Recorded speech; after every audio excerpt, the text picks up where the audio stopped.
Welcome to the She's an Asset Podcast, Main Edition. I'm your host, Autumn Schmidt, and I'm very excited to bring you this new chapter where I will be highlighting and interviewing the women of Maine and New England who are making an impact. I hope you enjoy. Welcome to the She's an Asset Podcast. I'm really excited for this episode. You are tuning into the episode where we highlight Maine women who are crushing it.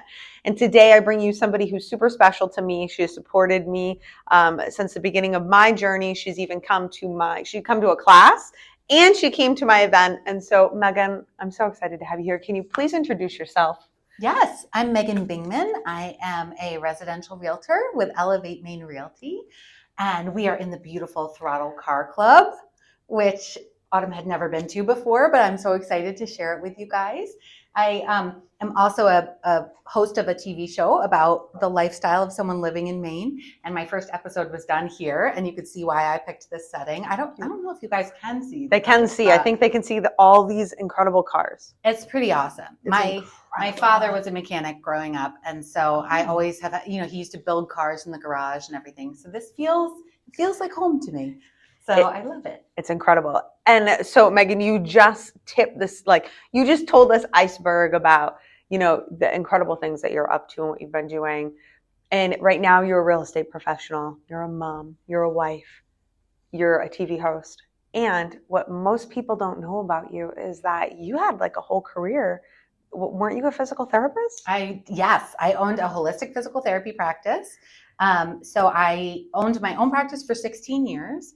I did physical therapy for 20 years, and I ended up getting certified in women's health and pediatrics. So I really focused. I did some peds, which I love, but I really ended up working mostly with women who either had chronic pain or infertility as a result of sexual assault. Wow. So I did that for 16 years until COVID hit, and then I had my career change. And then you changed to become a real estate agent. Yeah. And so, Megan, what state? Were you always in Maine? No. So I was born and raised in New Jersey. Don't hold it against Jersey me. girl. I know people hate when you say that name. I mean, I was raised here, actually. Well, I will say, we had friends in Waterville. So I was here every winter to go ski, and every summer we would hike Katahdin, and I've been to LL Bean at midnight. I'm practically a Mainer already. Yeah. I try so hard. But yeah, so I was in New Jersey. I met my husband in New Jersey. He's from Ohio originally. And then we got transferred. Well, his job transferred him to Pennsylvania. So we were there for about 6 years. And then he got the call right as COVID was starting and said, we really need somebody in Maine. And if you move, we promise to not transfer you again for 10 years. Wow. And that was right when our girls were starting to get into the ages of school where they really didn't want to be transferred again. Yeah. So with my connection to Maine and then that time frame, I said, take it. So we've been here now 5 years. 5 years. Yeah. Have you ever had Moxie? I have not had Moxie. Okay, we're fixing that. Yes, I know. I guess you can't be a real Mainer until you've had Moxie. I'm a little afraid of it because people are always I don't know. I guess I just have to experience it. You have to experience it. It's like Dr. Pepper, 10X. No, I do like Dr. Oh, Pepper. yeah. It's in my mind, it's like a 10X Dr. Pepper. Oh. For real. Yeah. All right. Well, we'll do a little clip of me of you trying at some point. Okay. Yeah. We need to do that. It's so good. Megan, bring us back. When you were a young girl, because, as you know, you have one, but we have a lot of young girls that tune in, that listen. We have a lot of moms with young daughters. Did you always know what you wanted to do when you grew up, or she's like, no. No, definitely not. Little known fact. I don't know. I am kind of an overshare, so probably a lot of people do know it. But I was actually raised in a very conservative Christian cult. And so I was raised that, if I was in a group and there were men in the room, I had to cover my head in the presence of a man to show that I knew I was inferior. And that's literally how I was raised, in that very conservative, women were only allowed to wear dresses, no pants. I got in trouble so many times. I was a terrible cult member. It's just not my personality. I was a terrible cult member. I was so bad. These poor cult people were like, what do we do with this one? But yeah, I got in trouble for wearing too much makeup, and then for not being attractive. And like, it was just like this, such a thing. Okay, wait, we got to talk about this. Yeah. Was it a religious cult? It was a religious cult. And I don't want to like alienate anybody by saying what it was, but my father was like the top tier. So there are people in this cult who are like, that are just more, it's more like a religion at that level. But then the higher up you get, it becomes more, you really see more of the cult attributes. And my father was the head elder. So wow. I was told from a very young age that I had to be the example. I had to be perfect. I had to, it was like living in a fishbowl because we were supposed to be this like very, exemplary family. Wow. Yeah. I have to tell you, the more that I've worked with women across the country, I have heard more and more women who have survived and be like, were a part of a cult and they've come out of it. Holy cow. And so would you say that from an early age, did you have like self-image issues, self-confidence issues, or were you like, nope, I'm on fire? Like, no, tell me about it. Very much the opposite. Like I was very self-conscious. I still struggle with that. But really just feeling like I was told that my whole purpose is to just be a good example and like a reflection on God. So if I made a mistake, then that was a poor reflection on God. And that's like a lot of pressure, right? Yeah. That's a lot of pressure. And continuing education, you were not allowed to go to school for continuing ed because then people begin to question, right? If they're exposed. We weren't allowed to associate with anyone outside of the cult. It was only people inside of the cult. So they do that, to control. It's just a means of control. But when I was 14, experienced sexual assault myself. Like a part of the cult? No, it was a boy at school. Boy at school. We have a car coming in, everybody. Yeah, it's very fancy. What is that? It might be a Maserati. Yeah.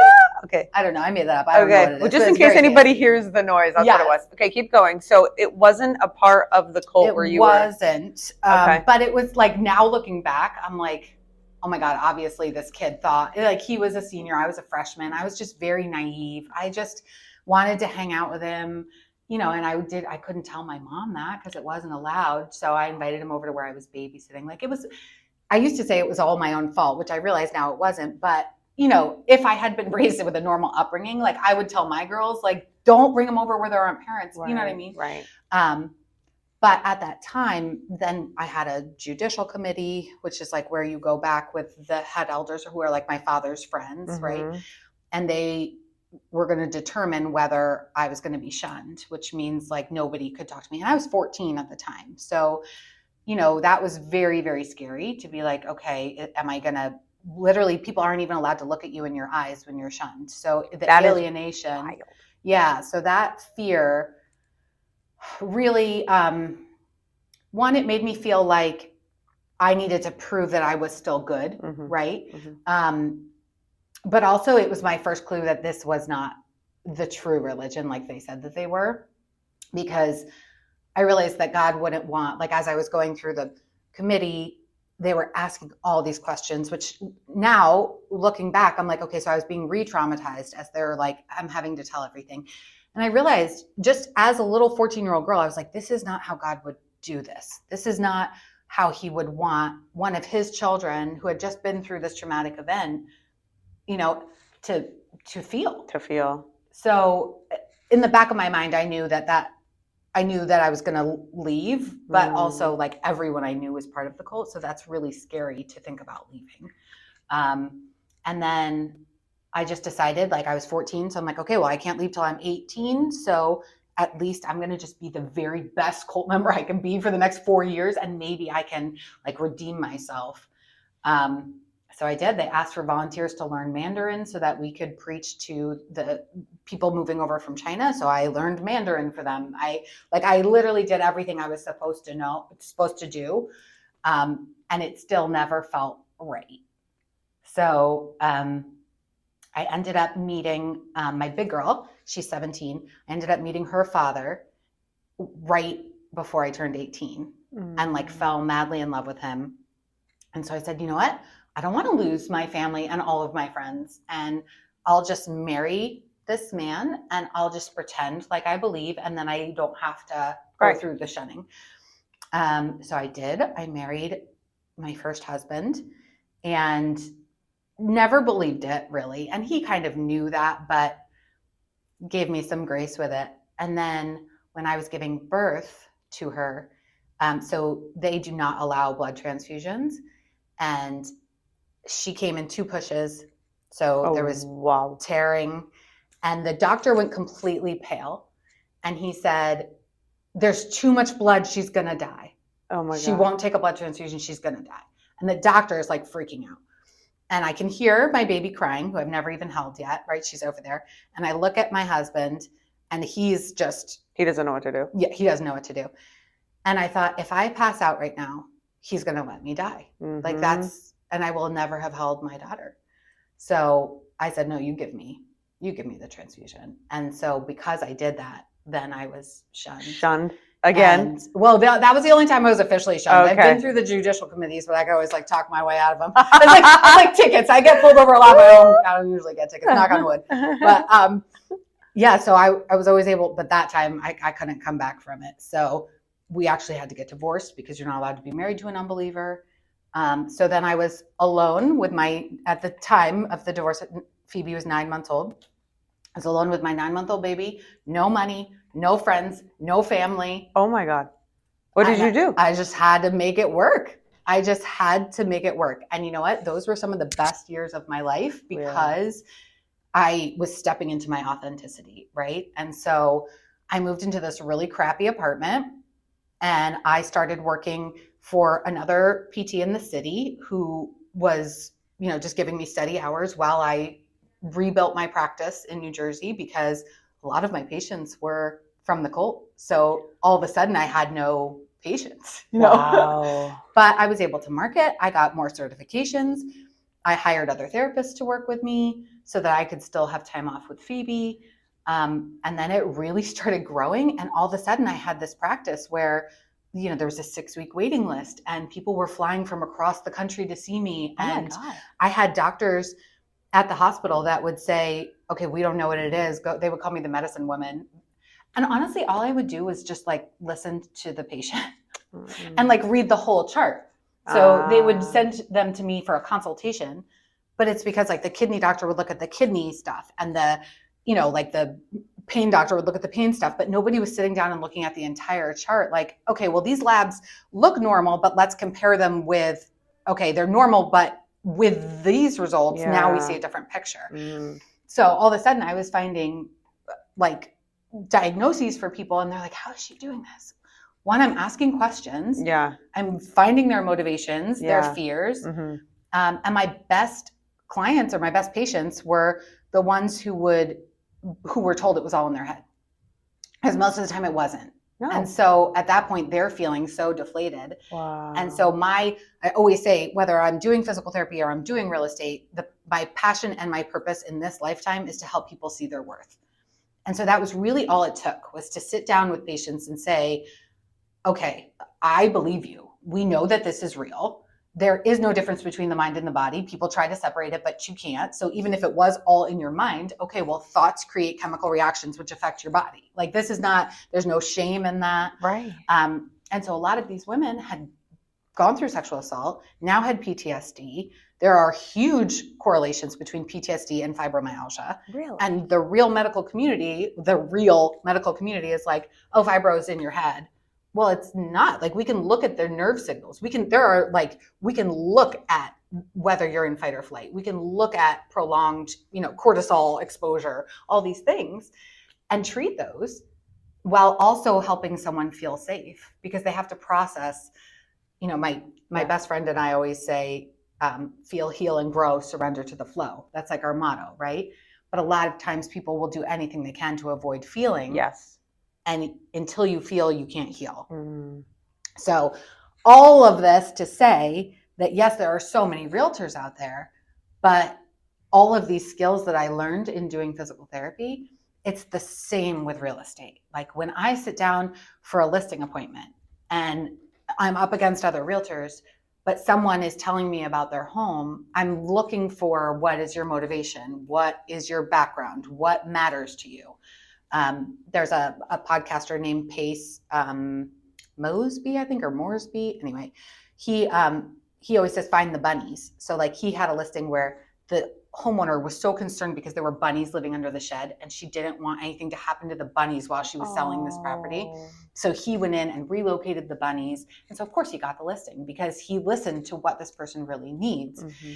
It's so much the same, right? I'm going to validate what you feel. When I walk in, the first thing I say is, I want you to show me everything you love about your home. And I'm going to write it down because I'm going to use it to market it. Because if it matters to you, it matters to me. So what do you have? You know? And so when people feel seen and they feel heard, that makes all the difference. Yeah. So whatever industry you're in. I think that's important, Megan, because I really feel like a lot of people don't feel seen or heard. And especially when we're living in this digital age where a lot of people aren't connecting like this. They're connecting, via Zoom, via the phone, via FaceTime. Or they're in group chats, they're in group, TikTok, Instagram, Facebook, groups, whatever, and we're not really feeling seen or heard. I do think that's really important. I also have to say, and I said this to you prior to starting, especially because I've been around New England training, real estate professionals, and I said this to you, and I'm like, Meg, holy shit, there's a ton of real estate agents, and it's like, how do you make yourself, stand out? And it's not even just real estate; it's business. Right? There's a ton of attorneys. There's a lot of massage therapists. There's a lot of physical therapy. That's right. There's a lot of people kind of doing on the surface what appears to be the same stuff. And so I really love how you highlight, hey, this is my superpower. Well, and I'd like to go back because one thing that seems to be your superpower, and you made a joke about it, but your ability to talk and connect with people, right? Made a joke about getting out of tickets, but honestly, what that is your ability to connect. And so I am wondering, when did you start noticing that? It had to have been at a young age. Did it come out of survival, do you think? Yeah. Tell me more. I think it did.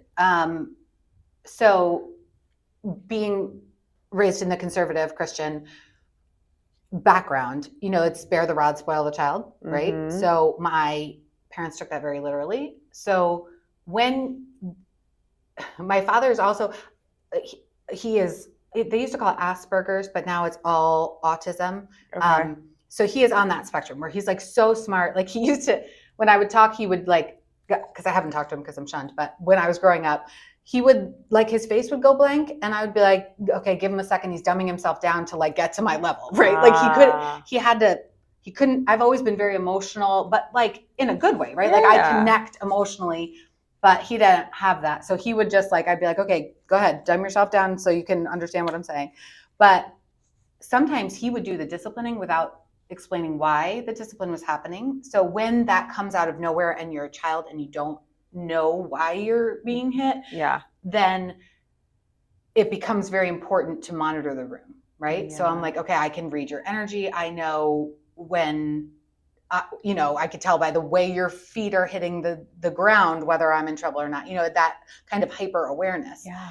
And because I was that way for so long growing up, I think it has just become a part of me where, yes, I'm listening to what you're saying. And my goal is to really help you achieve whatever your goal is. I also am hearing the things you're not saying. I'm picking up your vibration. I'm reading your body language. All of those things just kind of come naturally. And it helps me to really connect with people because I'm listening to more than just the words they're saying. Yeah. And I think what I really love about your story, and I really want to highlight, and I want every woman to hear this, is, it just seems like you've been in tough situation after tough situation. And I'm sure there were a ton of hard moments. I can relate to so many hard moments. And in the moments you feel like this is it, right? I'm going to die, can't do this. But you really seem to just pivot and just continue to go. And my question to you about that, Megan, is how do you do that? Is that let me get a little bit more narrow, do you have a strong connection or a strong faith to anything anymore? And if you do or you don't, does that help you with your resiliency, or what do you think really contributes to that? So when I first left the cult, it's unmooring, for lack of a better word, because you all of a sudden don't know what you believe, right? You've been told exactly what to believe. So I was 27. So all of a sudden I'm 27. I have no idea what I really believe. I'm used to knowing exactly what to think. Mm-hmm. And so I said, you know what, I'm going to read every single religious book I can get my hands on that I wasn't allowed to read. And then whatever is the common theme in all of those books, that's going to be my new belief system, right? Like that is what I believe. So I read everything, literally from every possible religion, and well, that I could get my hands on. And the common theme was God is love. Like that was literally the only thing that was the same. And I was like, well, that's easy enough, right? And then I was sitting in a Kundalini yoga class, and I saw an anagram of the word light, coming down, and it said, love is God's highest trait. So again, it was like reinforcing that message. So I'm still extremely spiritual. I do believe everything that happens for us. I read a book called Radical Forgiveness by Colin Tipping. And it is all about everything that happens. You can look at it as a curse, or you can look at it as something that's helping you get to your next level. Yeah. So to me, that's how I look at everything, right? Yes. Like there have been so many bad things, but good things wouldn't have happened if those bad things hadn't happened. So it gives you a little more freedom to be like, okay, Yeah.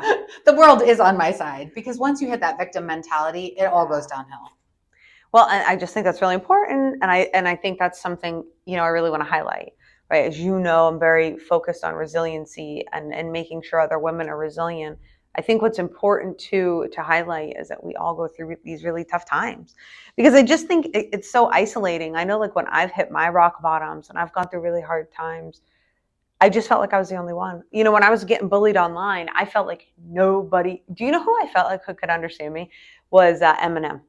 Yeah. And it was his music. I went back to the old 2000s, and when he would just, I am whatever you say I am. And if I wasn't, then why would I say I am? And then, like, I would just listen to that because I felt like he was the only one who understood, like, all these people talking shit about me. You know what I'm saying? But I think it's important for, successful women like you to tell this story and to highlight, hey, here's how I'm here. Like, I hit hard times, but here's how I keep going. Here's how I continue to be resilient. And for me, it's just never an option to lay down, right? Like the option is you make it work. And so, okay, how is that a lesson that I can use moving forward? So it's recent that I realized not everybody's like that. No, not at all. That was recent that somebody was like, that's like not a normal thing, right? And I was like, oh, okay. So, it's just some people, I guess, have more, and my daughter's like that. Like, my daughter is more like that with, like, physical activity, which is not my favorite thing. But she's like that. She's like, I got to get my steps in the morning. Like, she optimizes her day, she says. Oh. So I think it's just about mindset and what happens. And I did learn from some of those spiritual books that I was reading that people are mirrors. And that's something I really take with me, right? Too. So when people say negative things, it's because I'm reflecting something about themselves that they don't like. So it really has nothing to do with me. It has everything to do with their perspective, right? Yeah. So one of the books I read was, I think it was about, I hope I'm not saying this wrong, Taoism. It starts with a T, but Taoism, yes. right? Mm-hmm. So the Tao Te Ching. Did you read that? Yeah. Okay.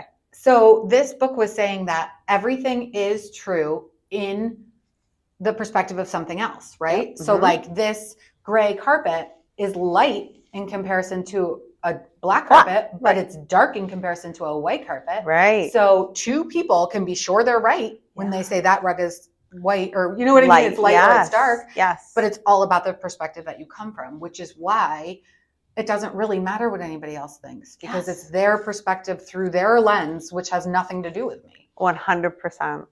And it's hard to remind yourself when it's happening, because we all want to be liked, right? We all want to be accepted. Mm-hmm. But I also learned that, so I thought love was the highest vibration. Okay. I learned, so they actually did a study where they were testing like the frequency coming off of people. And the highest vibration was actually people being authentic. Even if they were being authentically assholes, their vibration was still higher than people who were feigning loving words or whatever. But they weren't really feeling it. They just knew those were the words to say. Oh. So that has also given me, because like attracts like, right? Yeah. So that has also given me permission to be authentic and realize that Tell me other more. people- Tell me more. This Yeah. is so good. Tell me more about the authenticity, because I think that's a buzzword. Yeah. How can people be more authentic? Like, tell me what that even means to you. I think just standing on, like, I had a PTSD therapist once who said, never let them push you off your square. Like, that's your square. That's like, it's non-negotiable. This is who I am.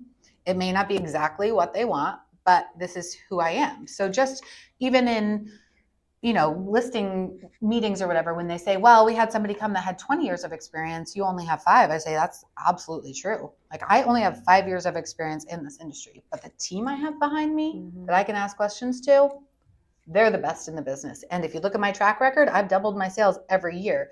The only reason that's happened is because I'm providing excellent service and they're giving me referrals. So would you rather have somebody who's been doing this for 5 years and is in the top 10% of realtors in Maine, or somebody who's been doing this for 20 years and is in the bottom 50%, right? So I can be who I am and not be apologetic and say, oh, you're right. Like, I can tell you every muscle in your body, but maybe I don't know as much about real estate. Or I can say, yeah, I own that. I've only been doing this for 5 years, but look at where I am. And the only way I could get there is if I'm providing exceptional service. I love that, because how many of us are like doubting ourselves? I'm going to tell you, it's so funny. So that it's really huge for me, right? Like, women's empowerment, and not even just women, just empowerment, right? That's so big for me. But because it's so big for me, and you'll understand this, it's the number one thing I have to overcome for myself. Of course. And so it's been so interesting, Megan, because I have found myself so many times feeling so disempowered. Like, in the things that I do to disempower myself are, but, and here's the thing, nobody's going to believe in you until you believe in you, right? Yep. It's so true. I was listening, and I listen to podcasts all the time, obviously. And there's this business owner, his name is Alex Hormozy, and he runs acquisition.com. He's like multi-millionaire, but he has a podcast. I listened to a TikTok today, and he said, my first 10 businesses failed. My first 10 businesses failed. And he goes, and the thing was I had to believe in myself because nobody else did. But guess what? The 11th business, look at me now, multi-millionaire, can do whatever the hell I want. But if I did not believe in myself, nobody else was going to believe in me. Nobody. Because everybody kept saying, I told you so. Every single time his business failed. I told you so. I told you so. And I just think it's case in point. If I look back in my own life, I'm sure if you look back in your life, like, if you didn't believe in yourself, where would you be? Well, and just that, looking at it as, it's like, because I've failed so many times. Me too. But in my mind, I'm like, well, I successfully figured out how not to do it. Right? Like, love it. That you just reframe it. Like, I just moved over to my 4th brokerage, and there were some people who were like, what's wrong with her if she has to go to another brokerage? But I own it, because each one of those brokerages offered me something amazing that I integrated, that I continue to use to this day. But also I was able to say, okay, I love this, and this about this brokerage, but there's this piece missing that I still need to find. And I know it's out there, and I deserve to find it. And so it's okay to move on, even when you're worried about what people are going to think, whether it's with a relationship, whether it's with a friend, whether it's with our own thoughts. If it's not serving you, take the pieces of it that are, and then move into a more authentic space where you're getting what you need. And I think what's really important to highlight is the more authentic you are, look at what you attract. Correct. It's so true. I think that's just so powerful. Megan, so what are you up to now? Like, what are you doing? What's going on? So many things. Oh my gosh. We're having a little bit of a transition. Jim is accepting a new position. That's my husband. We're looking at colleges for my big girl. Oh, I know it's breaking my whole heart because I was a single mom for 4 years. So, it's a little bit of a different bond when I told her I'm going to go with her. Yeah. So I was like, I'll just also be in the door. Yeah. She's like, no, you won't. Oh, no, I'm there, Yeah. Phoebe. I'm there. Yeah. So we've been looking at she wants to go in Florida because she says she learns better where there's palm trees. So, God bless. So we're doing that. Lila just started playing the clarinet. She's so gifted in music. She's amazing. She's incredible. Joined my new brokerage, Elevate, who are also amazing. You know Mel really well. No. And then I actually just got accepted. I don't know if I told you this. I got accepted into a doctorate program in August. No Starts way. in August. So it's for people who already have a medical degree. And so it's like 10 hours a week. So it's very easy to do. It's Doable. remote, except like you have to go do your practicals in person. But it's 5 years because it's part-time. But at the end of those 5 years, I'll be a doctor of functional medicine. Girl, So what are you going to do finally with get it? my doctorate. You're going to be a doctor. Yeah. 5 years from now, I'll be 48, but I'd be 48 anyway. Who gives a shit? Yeah, It's so incredible. you just do it. I really miss the healing part, like connecting with people. So one of the reasons I left physical therapy is I have Lyme. I've had it since I was 14.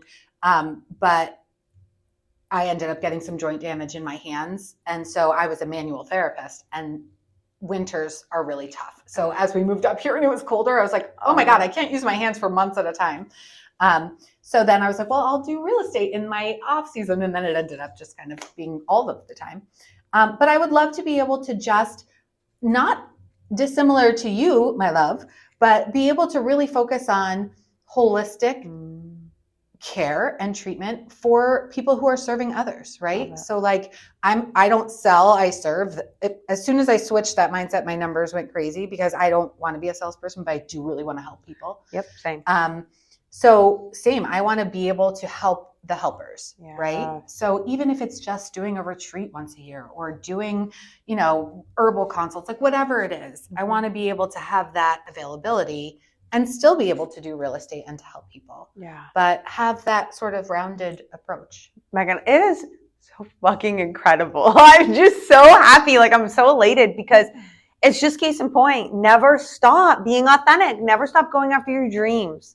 Yeah. It's incredible. It's incredible. And what, oh man, like the example you're setting for your girls and just for women everywhere, because I really believe I'm not yet a mom where we are intentional. But, right? But I do kind of think sometimes that moms kind of just at some point give up and they're like, okay, my kids come first, my husband or my, my spouse, my wife, my husband, and then here I am. And it's like, no, you don't want to give that like blueprint for them growing up, right?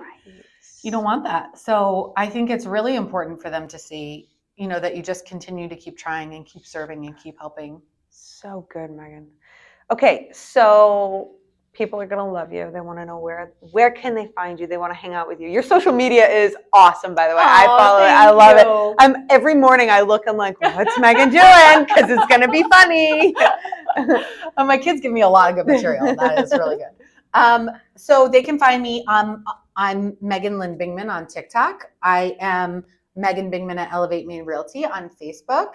I'm your awkward realtor on TikTok. Did I say that one right? Yes. Well, I meant Instagram. It's okay. Your awkward TikTok. Your awkward realtor is my TikTok. Yeah, yes. I found you the other day and I'm like, oh my God. So I have to do better. I used to like just share stories where I put my foot in my mouth because I do it all the time. I did it today, as a matter of fact. But like people just can relate to it, right? Where you're like, so one quick story. I decided to start it because I had just switched to real estate here. I didn't really have clients here. I didn't know anybody in Maine yet.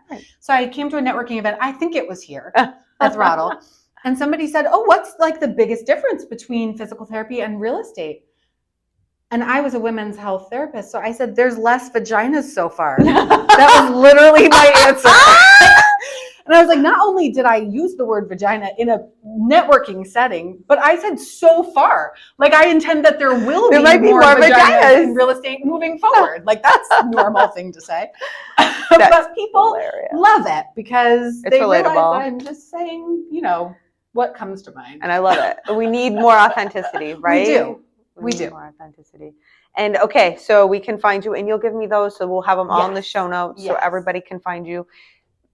Megan, before we get off, as we're highlighting women crushing it in Maine, what is one thing that you would like to leave any listener who could be having a moment? They could be, I don't know, they're just not crushing it the way they want to. They're feeling stuck. What would be some advice that you could give them from your own experience?